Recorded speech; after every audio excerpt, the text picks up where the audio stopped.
नमस्कार।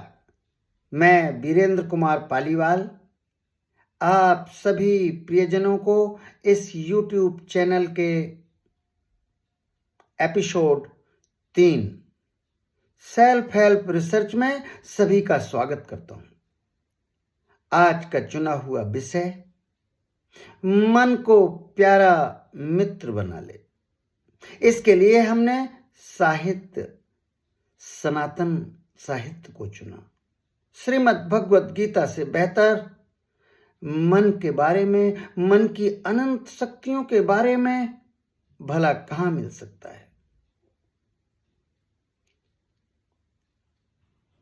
श्रीमद् भगवत गीता के अध्याय 6 श्लोक 5 उद्धरेतात्मा आत्मनम ना आत्मनम अवसादयेत आत्मेव ही आत्मना वंधुरात्मा एव रिपुआत्मना। सच में मन की अनंत शक्तियों से चाहें तो आप अपना उद्धार कर लें, और इसके विपरीत यदि आपने इसका सदुपयोग नहीं किया तो ये घातक शत्रु बन सकता है। चाहें तो हम इसको प्यारा मित्र बना लें और चाहें तो घातक शत्रु, दोनों ही संभावनाएं सतेज हैं। इस श्लोक नंबर 5 में पूर्णावतार भगवान श्री कृष्ण ने मन की अनंत शक्तियों के सदुपयोग से मन को प्यारा मित्र बनाने की सलाह दी है। अगला श्लोक 6 वंधुरात्मा मनस्तस्यै येनात्मा एव आत्मना जिता अनात्मनस्तु शत्रुत्वे वर्तेत आत्मा एव शत्रुवत्। जिसने मन को जीत लिया वो तो उसका प्यारा मित्र बन गया, और जो ऐसा नहीं कर पाया उसके लिए ये घातक शत्रु बन गया। बड़ी अजीब बात है। हम यदि उससे जीते तो हमारा वो बोसम फ्रेंड, और यदि हारे तो हमारा घातक शत्रु। सच में जीतने की कला मन के निग्रह की है। यदि हम अपने मन को अपने बस में कर सकें, यानी कि वो जो 60,000 से 80,000 हमारे अंदर विचार कौंते रहते हैं उसको अगर हम कम कर सकें, या यूं कहिए कि लक्ष्य तो होना चाहिए कि एक पर केंद्रित हो जाए, तब फिर मन को जीत लिया। इसमें क्लिष्टता की बात नहीं है, बहुत साधारण बात है। मन को जीतने का मतलब कोई युद्ध करना नहीं है। चित्त वृत्तियों को एकाग्र करके एक चीज में लगाना है। बस हमने मन को जीत लिया। जितात्मना प्रशांतस्यै परमात्मा समाहिता शीतोष्ण सुख दुखेषु तथा मान अपमानयो। पूर्णावतार भगवान श्री कृष्ण ने ये बात तो बहुत ही प्यारी कही कि यदि आपने मन को जीत लिया तो फिर आप तो परमात्मा को पा गए।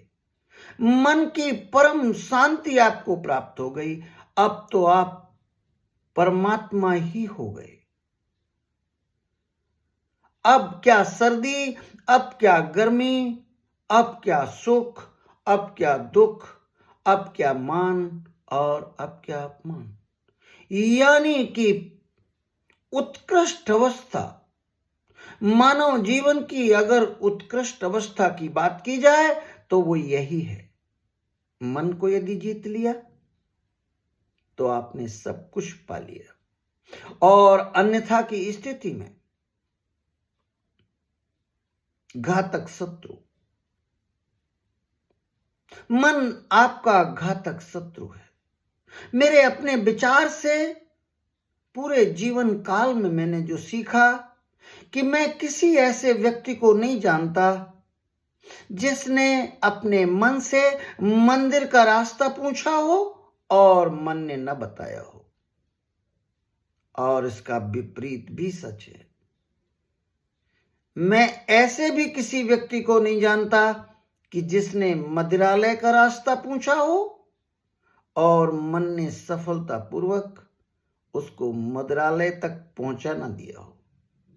मन, इसीलिए तो बड़ी भ्रांतियां पैदा हो गई। मन को लोग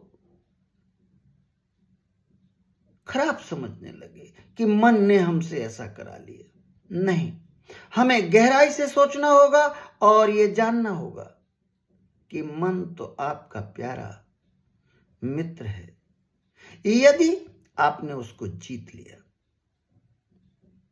मनस्वित कहते हैं कि 24 घंटे में स्वस्थ व्यक्ति के अंदर 60,000 से 80,000 विचार कौनते हैं। भला बताइए, इस ट्रैफिक में भला कौन शांत हो सकता है?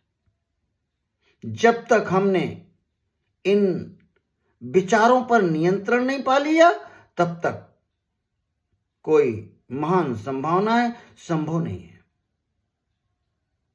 1 घंटे में 2,500 से 3,000 विचार चलते हों, कौनते हों, और हम अपना काम कर रहे हों।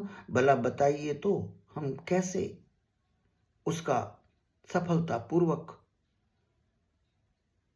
मैनेजमेंट कर सकते हैं? नहीं। पर ये सारी बातें बौद्धिक ज्ञान की ही हैं। मैं एक बात बहुत विनम्रता के साथ कहना चाहता हूं कि बौद्धिक ज्ञान की अपनी कोई सामर्थ्य नहीं। जब तक उसको अपने जीवन में उतार न लिया जाए, क्रियान्वयन न कर लिया जाए, आचरण में ना आ जाए, आपके व्यक्तित्व का हिस्सा ना हो जाए, वो आदतन ना हो जाए, तब तक वो बौद्धिक ज्ञान आपके काम का नहीं। इसीलिए तो बहुत सारी भ्रांतियां हैं। बहुत ज्ञानवान व्यक्ति, बहुत विद्वता वाले लोग बहुत अच्छे लोग साबित नहीं होते हैं, क्योंकि वो आचरण में नहीं दिखा पाते। आज इतना ही। हम अभी मन को प्यारा मित्र बना ले, मन को प्यारा मित्र बना ले कि श्रृंखला में चर्चा जारी रखेंगे। अगले एपिसोड्स में सनातन साहित्य का विश्लेषण जारी रखेंगे। आपसे प्रार्थना है, इस YouTube चैनल को लाइक करें, शेयर करें, सब्सक्राइब करें। धन्यवाद, धन्यवाद, बहुत बहुत धन्यवाद।